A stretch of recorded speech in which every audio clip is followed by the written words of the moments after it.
Chin augmentation is a surgical procedure designed to either project the chin forward or to give the chin vertical height. We typically perform a chin augmentation through one of two surgical approaches.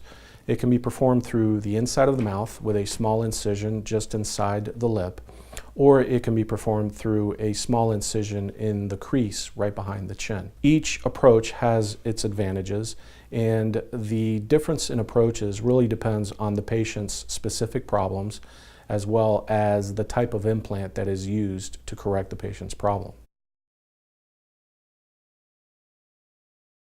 Typically, the chin implant is made of vulcanized silicone.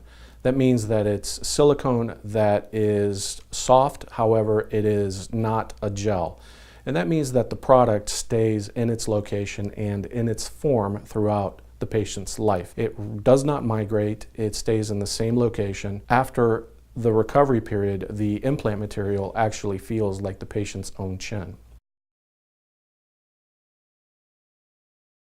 A chin implant is permanent. The goal is to give the patient a lifelong result that does not need to be changed down the line.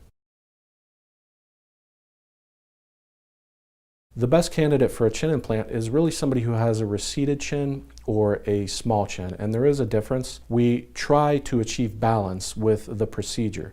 So we always look at those facial proportions or those canons that we use in determining who is a candidate, but typically it's the receded chin in my practice that needs the chin implant.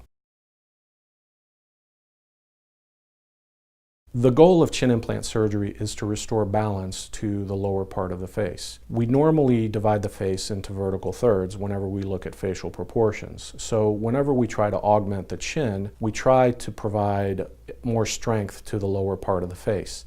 Ideally, the chin should be projected to an imaginary line dropped from the edge of the lip down. We want the chin to be close to or to touch that line when you look at a patient in profile. So the goal with the chin implant is not only to provide that projection, but also to provide length to the lower part of the face, thus putting it in better balance with the middle third and the upper third of the face.